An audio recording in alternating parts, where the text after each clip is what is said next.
They are made of dust from the far-off stars.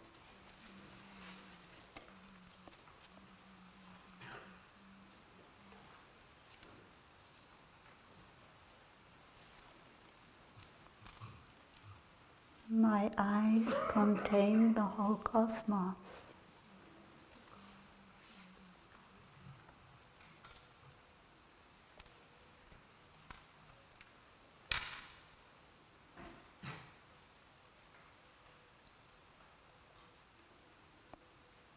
I am aware of the coming to be of my eyes from so many different causes and conditions.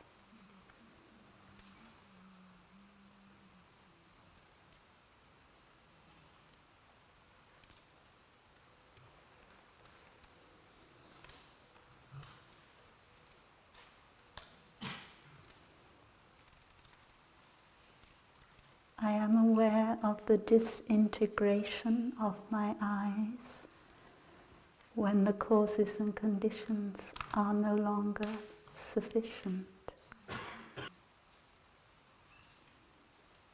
When causes and conditions are not sufficient, eyes do not arise.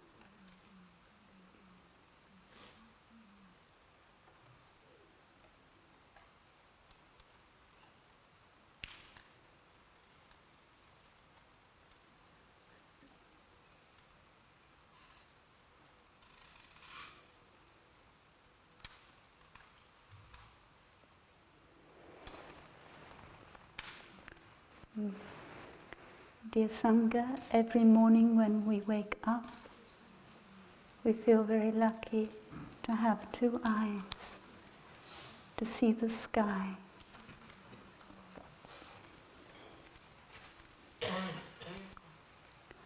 Our eyes are a real miracle. They are part of our brain. They are made of the same substance as our brain is made.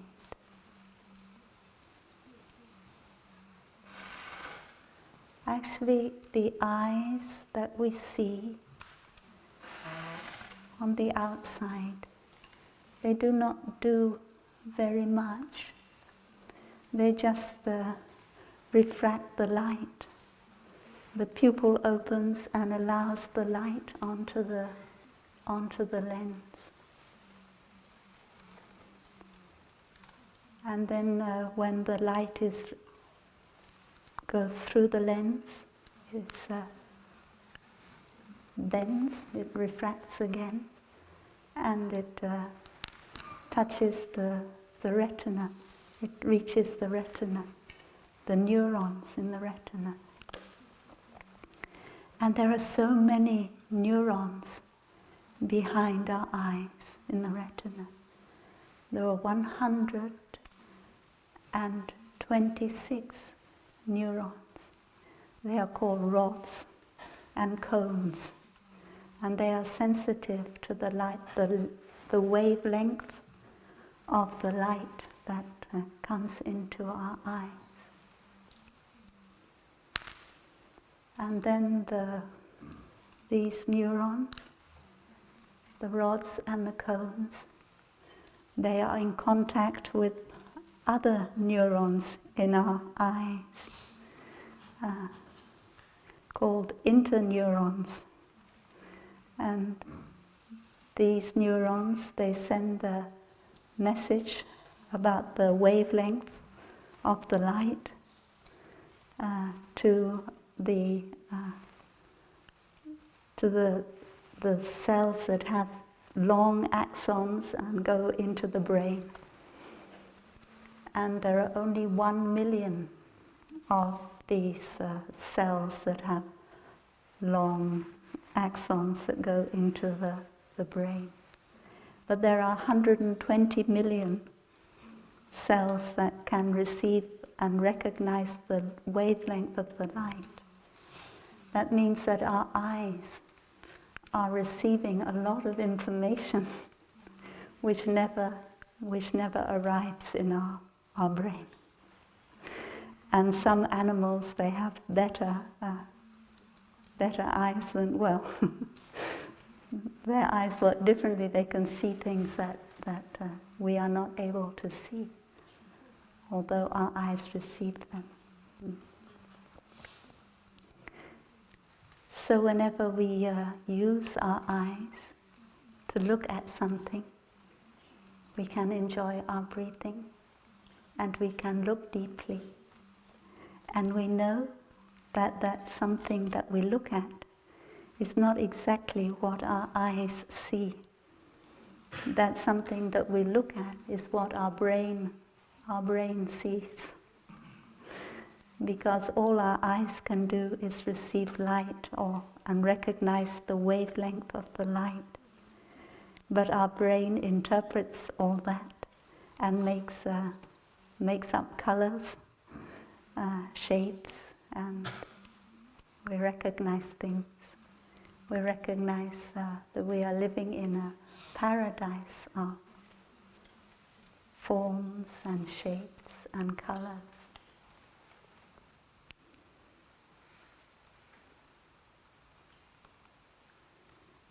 And in our practice, it's important how we use our eyes. When we wake up in the morning, when we recite the Gatha, we say, may we look at all beings with the eyes of love. Because our eyes, although they are just made of 4 elements, so many neurons, they also can express love. If you ask her, what are eyes for? Then you would say, eyes are for seeing. But eyes are more than that. Eyes also for expressing love. And because they can express love, they can also express hatred. Then we have another poem that we recite in the morning when we wake up. The poem for looking in the mirror. And we say that the most beautiful thing is love, and the mind, that is a heart that is very wide, that can include many, include everyone, a heart of inclusiveness. So when we look at ourselves in the mirror in the morning, we can recognize whether the eyes of love and the eyes of inclusiveness are there in our face or not. And it can help us to learn to look with the eyes of compassion at the world, at our fellow beings.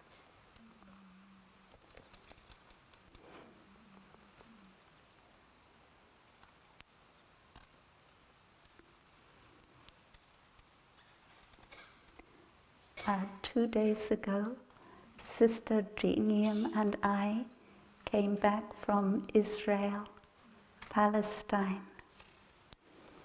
where we led a retreat for the Jewish people of 5 or 6 days, and we led a retreat for the Palestinian people for two days.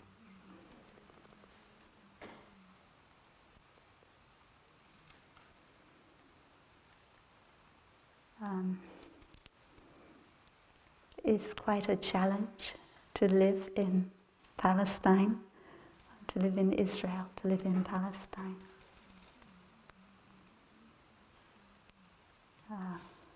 Never know when a new war will begin, and we've been through so many wars already.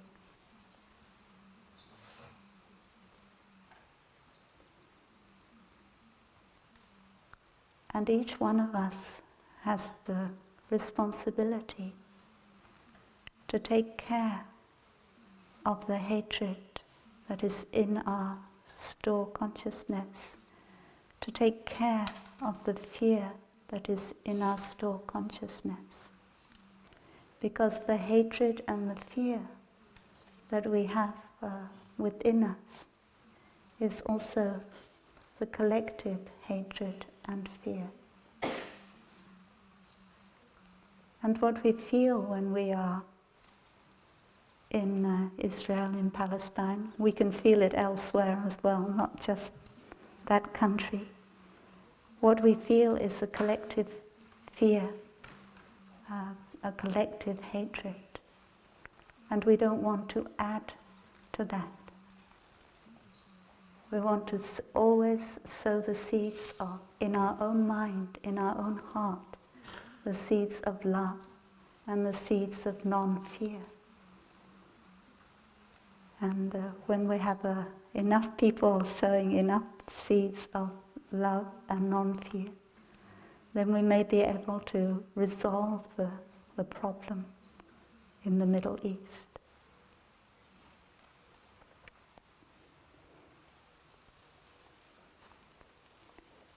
So in the retreats, we'll try and learn together to begin anew, to look with new eyes on the problems that we have been with for so long. We want to be able to look at other people with the eyes of love instead of the eyes of suspicion and fear.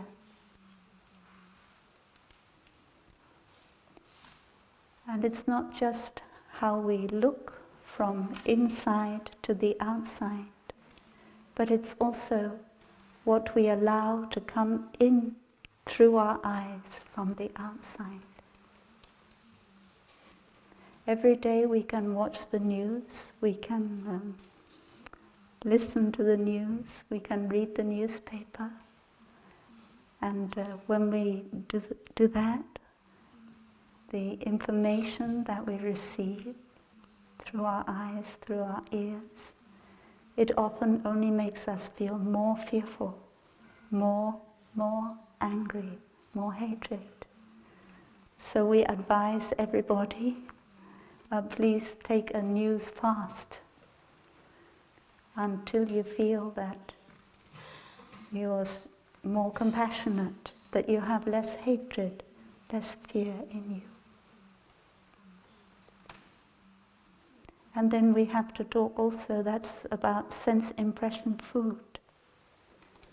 We have to talk also about the food of volition.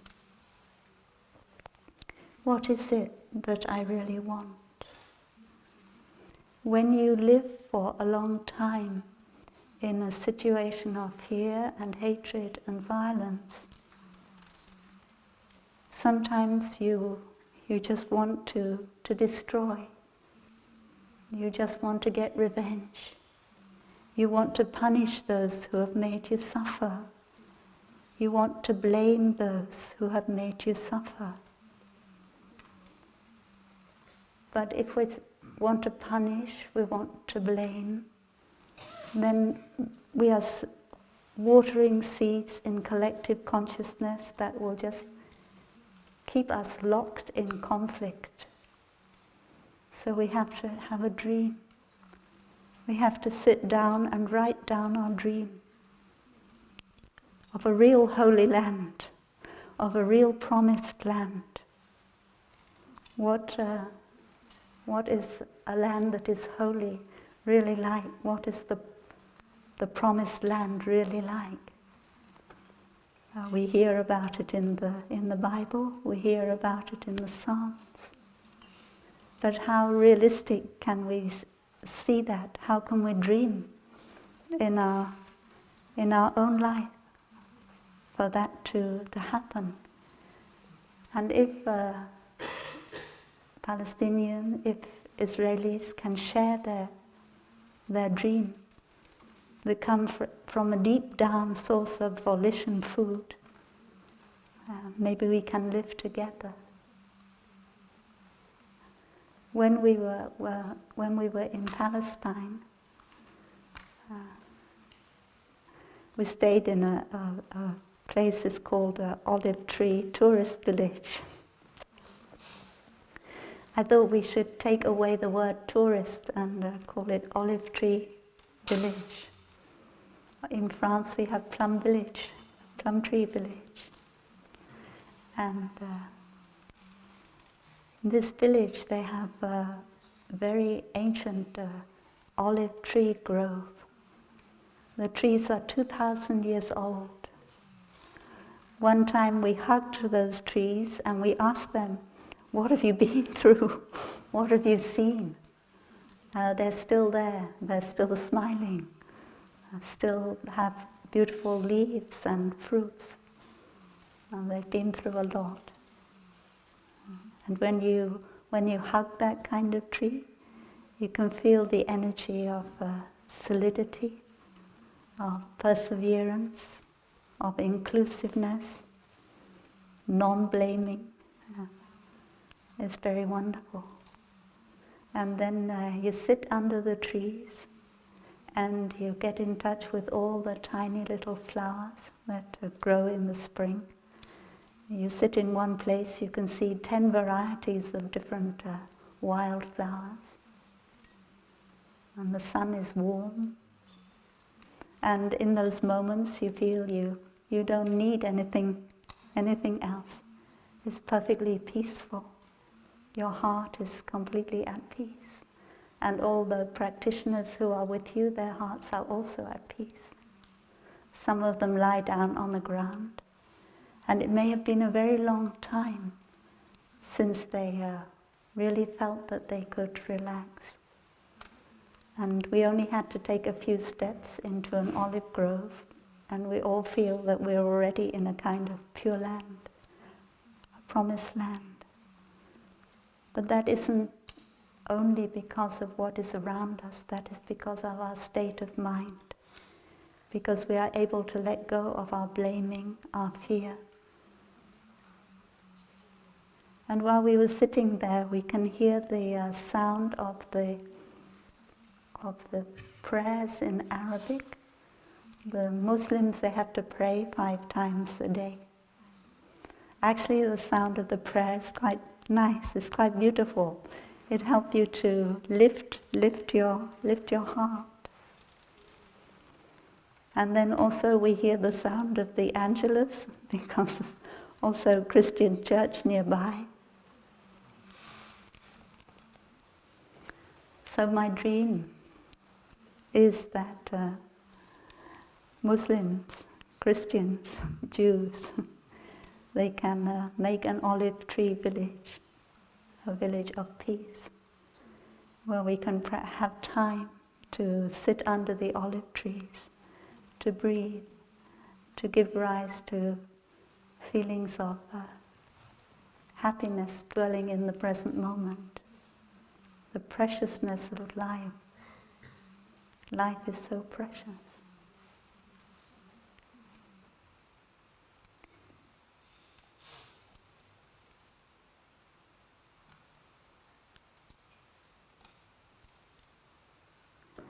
Before I went to Israel, Palestine, I spent a month with my mother and father. They are both very old and they need taking care of. So I would spend my day taking care of my mother and my father. And I had a question that I kept asking myself. How can I best take care of my mother and father?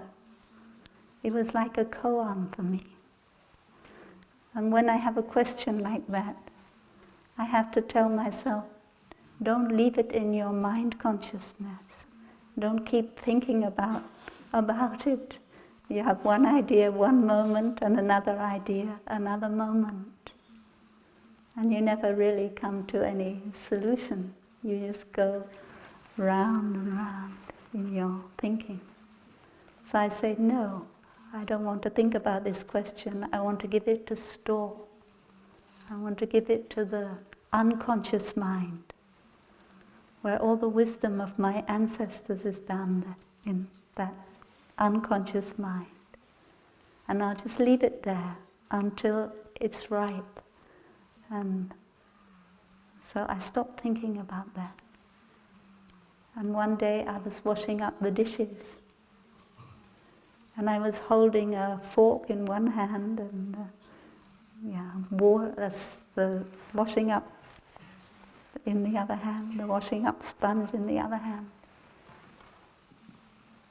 And suddenly I realized that this moment is so precious. This moment is life. And that is the only way to take care of my mother and father. To live each moment, each day, as if it was my last day, so that every moment, everything is very precious.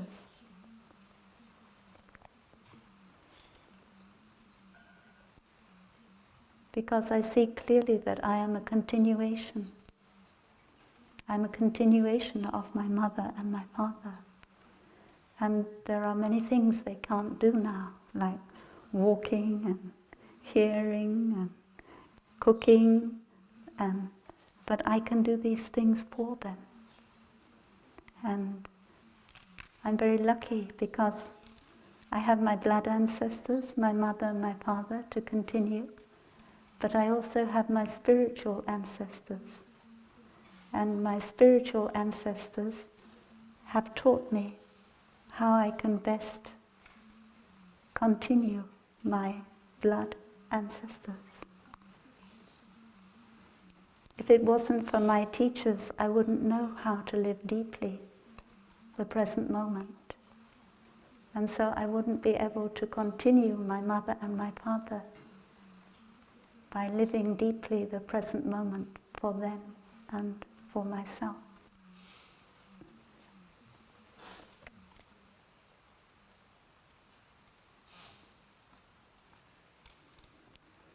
So often in our lives we have a koan. We have a question. Israel, Palestine are a koan for us. And another thing that helped me to look deeply into how I should care for my mother and father was the terrible accident that happened when a pilot drove his aeroplane into the mountain and killed so many young people. And that is also a koan. In Germany, in the school of where the young people came from, they made a little altar with candles for their fellow school pupils who had been killed. And on the altar they wrote the question "Warum?" And "Warum?" means why?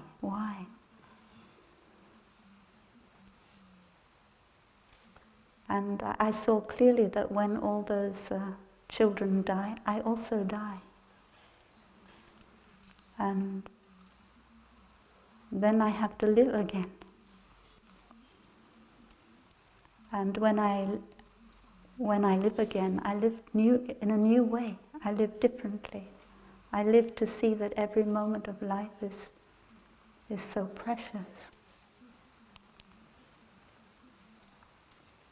When we were in Israel, Palestine, there were mothers who had lost their sons or daughters.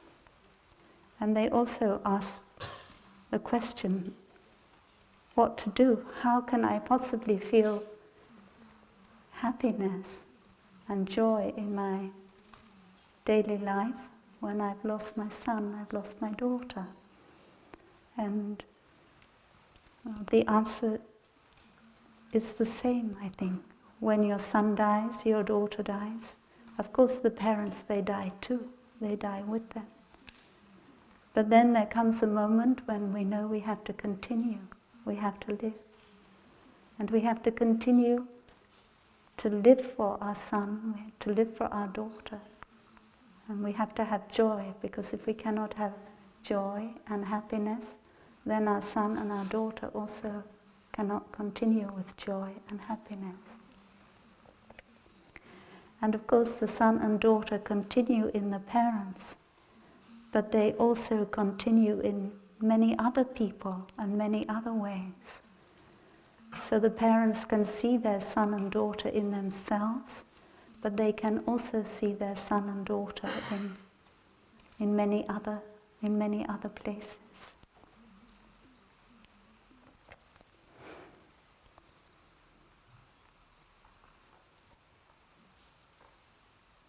We wanted to teach that it's possible to feel happiness, to feel joy. One person was not very happy to hear that teaching. We said many times, why do we do sitting meditation?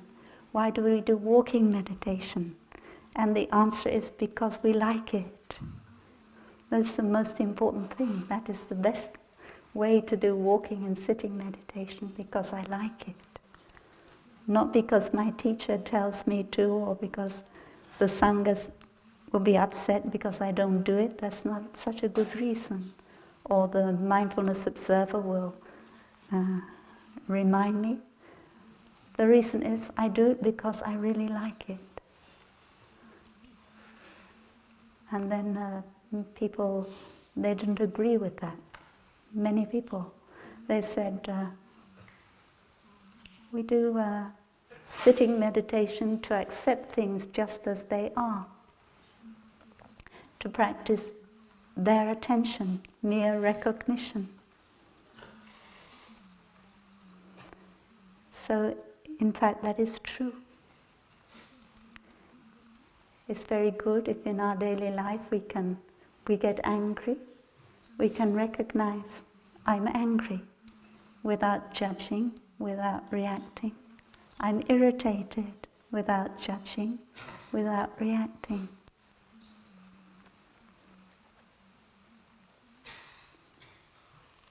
But sometimes when you sit in meditation and you recognize things just as they are, then a lot of negative thinking comes up.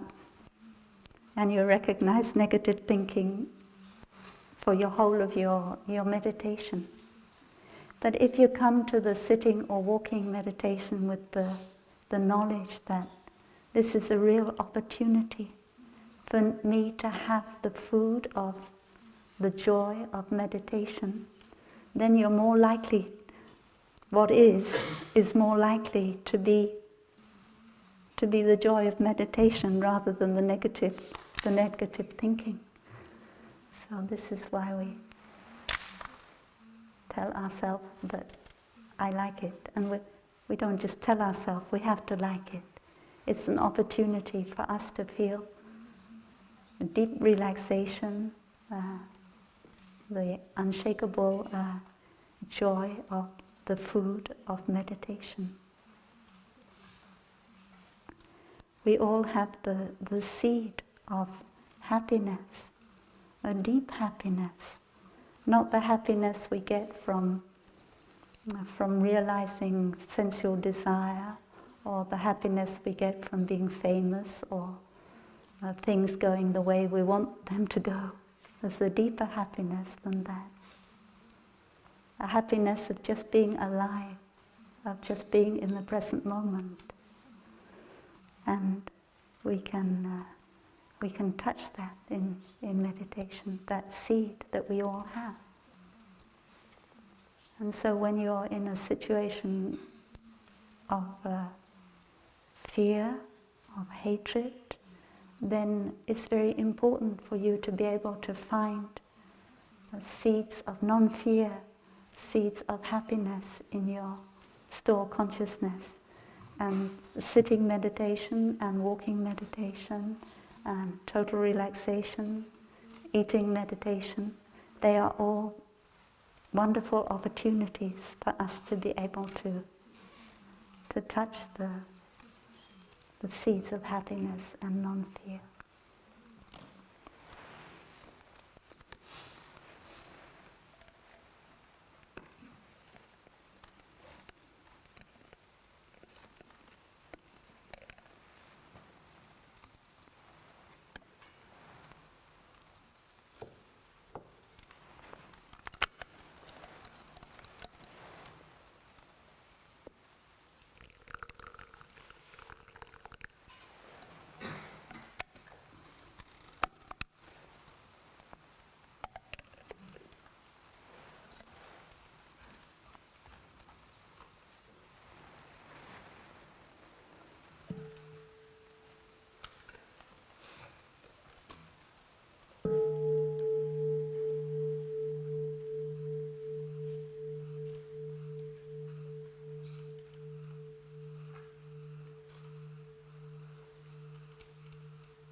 So I think there are many koans that we can entrust to our store consciousness. Maybe not the traditional ones like what is the sound of one hand clapping, or the cypress tree in the courtyard, or does the dog have the Buddha nature? Because those koans, maybe they don't have much to do with our daily life. But we can ask ourselves koans like, how can I best live in this situation that I'm in? And as I said before, I don't need to keep thinking about what the answer should be in my intellect. I don't have to make decisions with my intellect, because I know that in me is the Buddha nature and all the wisdom of the Buddha nature.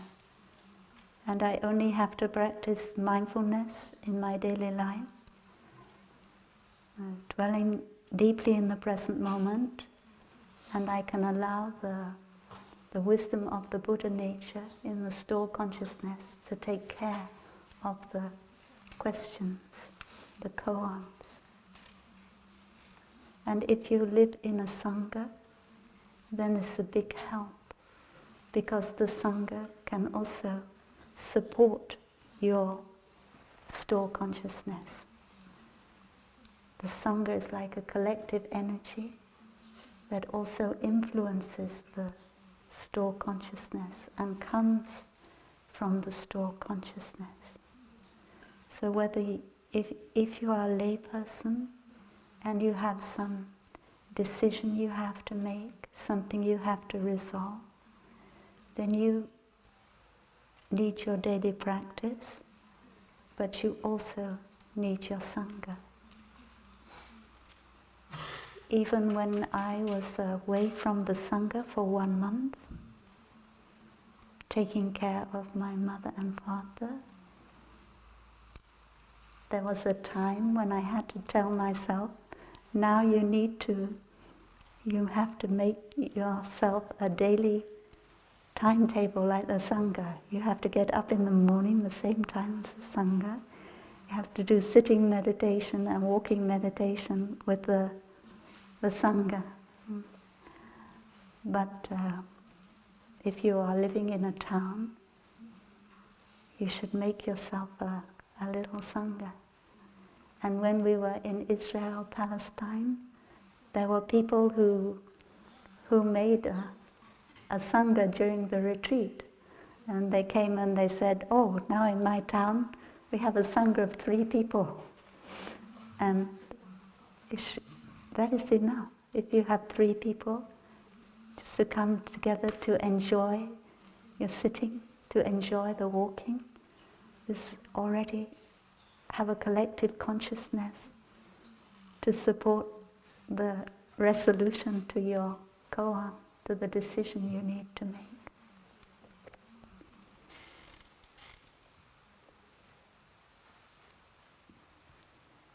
But that resolution, when it comes up, the understanding, the insight that comes up,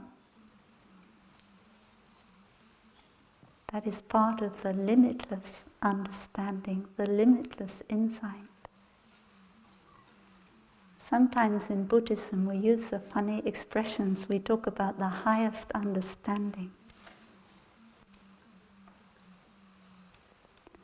So the highest understanding means it's like we can measure understanding, and we know when we get to the highest point. And the highest point is a point we cannot get any higher. But in fact, when we talk about love, we don't talk about the highest love. We don't talk about the highest compassion. We talk about the limitless love, the limitless compassion.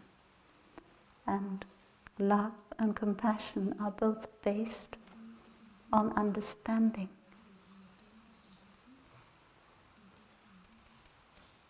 And so understanding must also be limitless.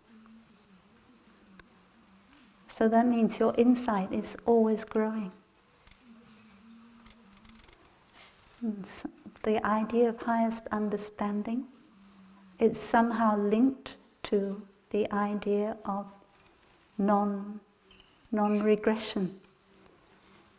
We think that a Buddha has the highest understanding and that the Buddha will not ever regress in the practice. The practice of the Buddha will never fall back again.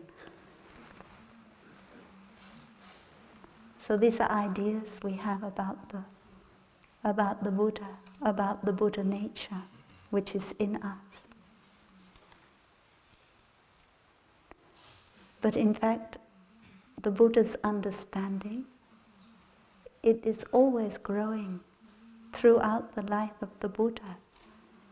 It doesn't get to a certain point, which we call the highest understanding, and then stop.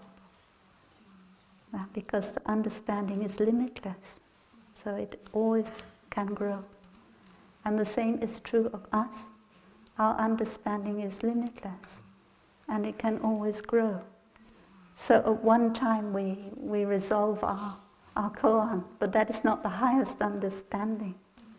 There will be new koans and new understanding that will arise. And the other thing about the non-regression is we think that our practice is already very good and we're very happy that we practice so well today. But if we don't keep practicing, that understanding, that love that we feel today, it could turn back into hatred. So we have to keep practicing. Even when we felt deep compassion, deep love and forgiveness, it's not sure that it will always be there. So I also met people who have really suffered at the hands of their enemy. And they have been able to forgive their enemy. But then they put themselves in a situation with other people who have a lot of hatred. And they live and they talk to the people who have hatred every day.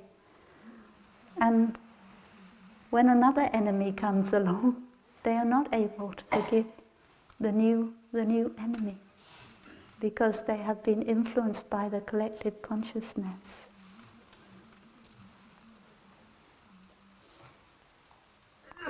So we have to not only keep practicing in order to be able to continue to forgive and to love, but we also need to put ourselves among people who also practice love and forgiveness in order to be able to continue to forgive and to love.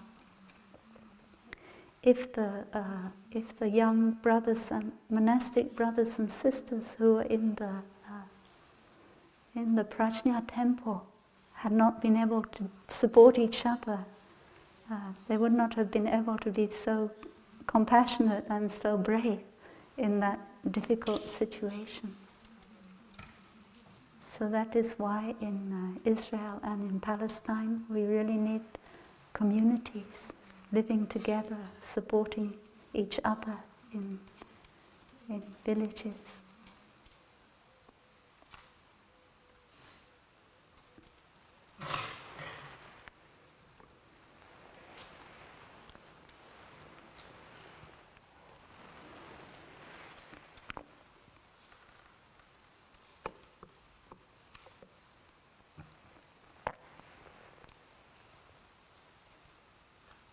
So a question that we were asked by both sides, by both Israelis and by Palestinians, was how can I be compassionate?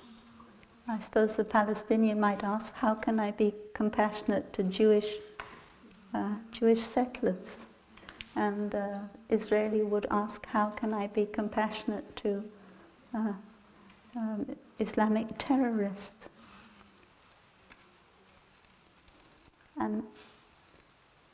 And so we always answered,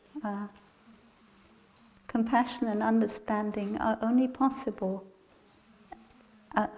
compassion and forgiveness are only possible when they are based on understanding. You can't be compassionate because you want to be compassionate. You can't be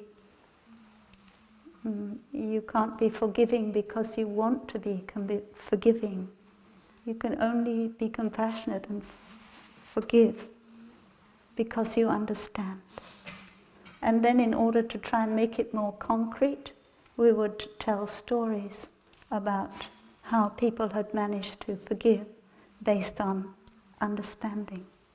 And we often use the story that Thai has told us about the Vietnamese boat people who were escaping across the Gulf of Thailand and were attacked by pirates and raped and murdered. And Thai was able to feel forgiveness, compassion for the pirate who murdered, who raped, by understanding the situation of that pirate. His upbringing, his lack of education, the poverty. Yeah. But when we told this story, it wasn't accepted. People said that, these settlers, these terrorists, they're not poor. They're not like a pirate. Or we could forgive a pirate, but we can't forgive. It's a different situation. But the point of telling this story is not that this is a blueprint. In every situation where we need to forgive, where we need to feel compassion, the background story is different. That person may come from a very rich family, but that doesn't mean to say that he or she hasn't suffered greatly. So our task is to understand the particular situation of the person who has wronged us, their fear.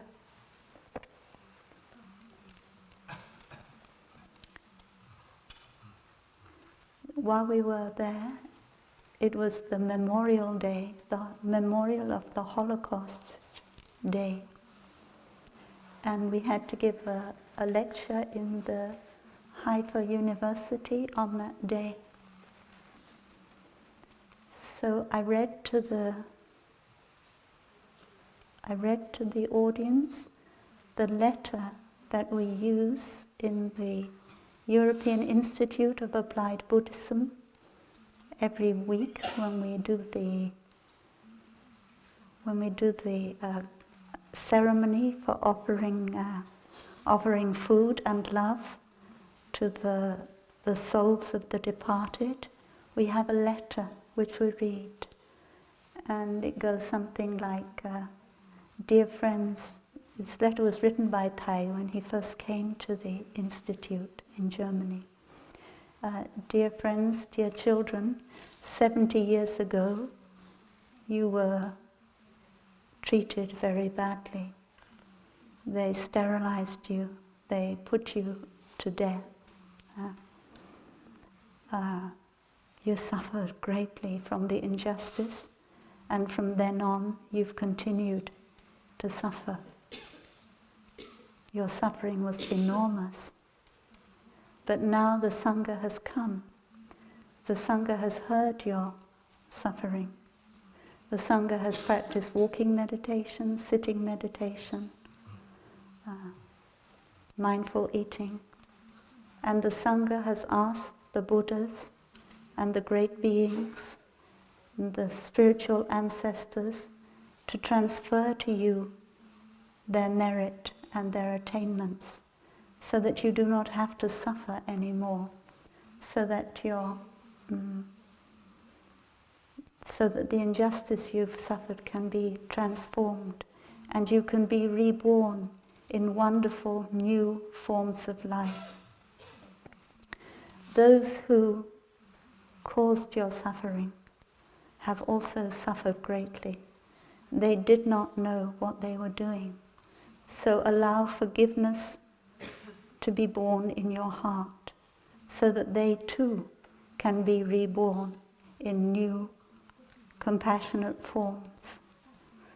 Please support us in our practice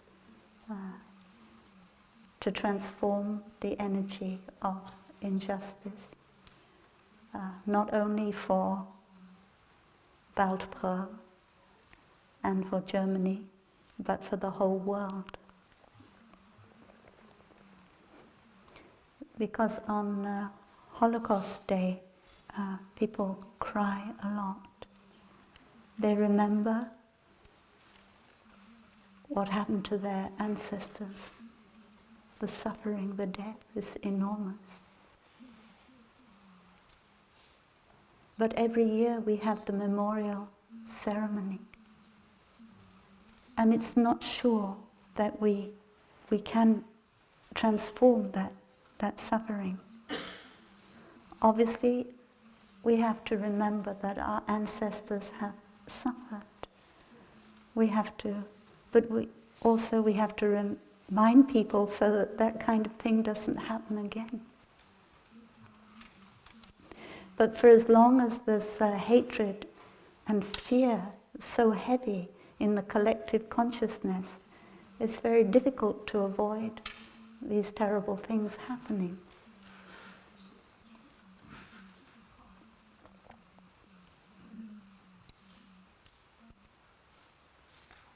So the wonderful.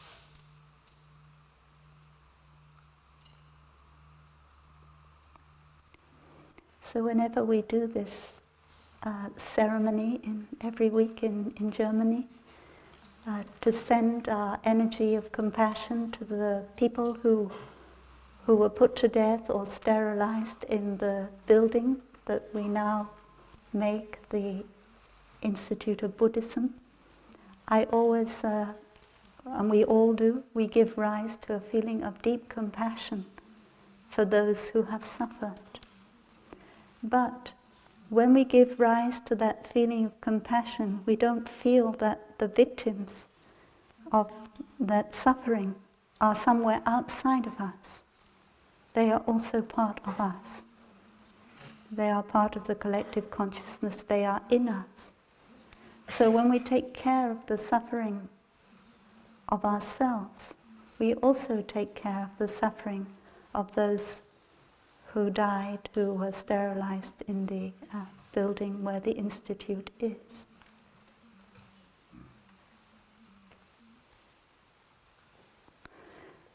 And in Buddhism we talk about transferring merit.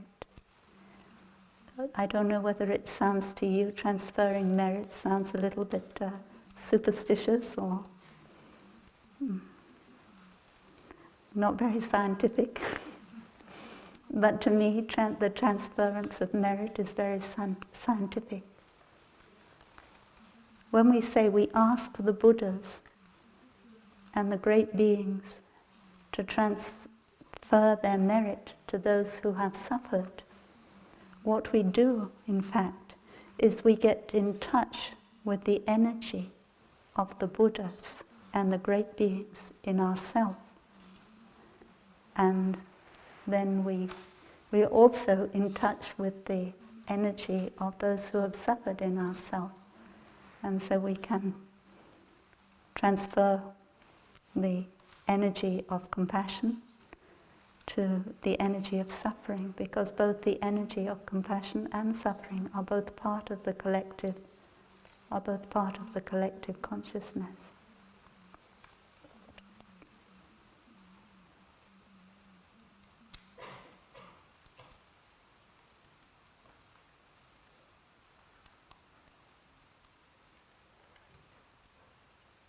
So I think it is possible to forgive through understanding and compassion, even those who have done a lot of harm to us. When we say they did not know what they were doing, you might say, well, of course they knew what they were doing. They knew that they were killing people, they were sterilizing people. But they did not know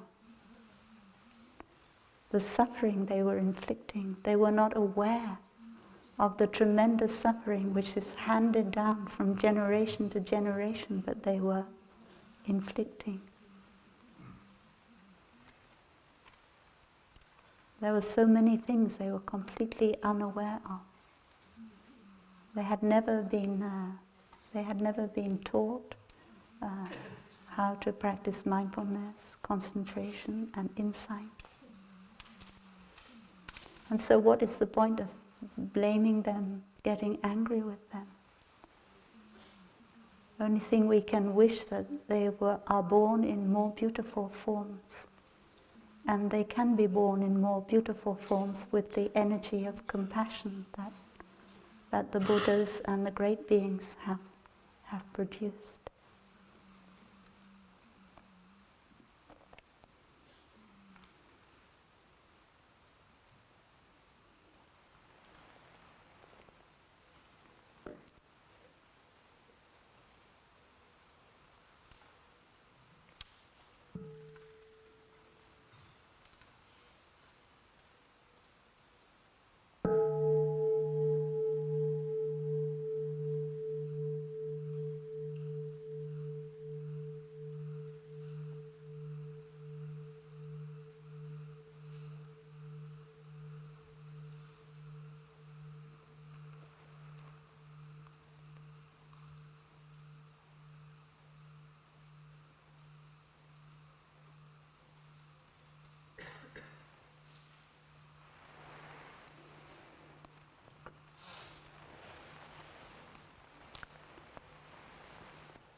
I think last October,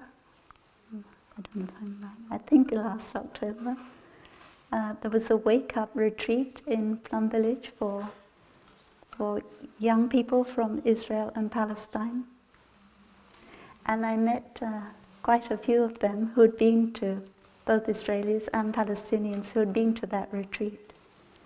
And everybody, the young people, they really appreciated it. They said all we did was practice together. We didn't actually talk about our difficulties. We didn't talk about politics. We just did the daily practice of sitting, walking, working meditation together. And during that time of being together, we began to understand each other much better.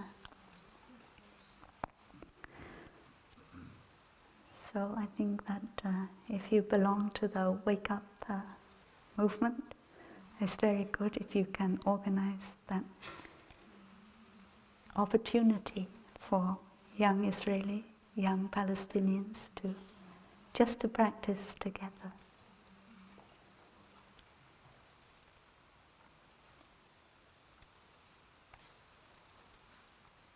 And maybe to dream, to dream about a real promised land, a real holy land. Holiness is mindfulness. When we practice mindfulness, we touch what is holy in ourselves, and we touch what is holy, what is sacred around us.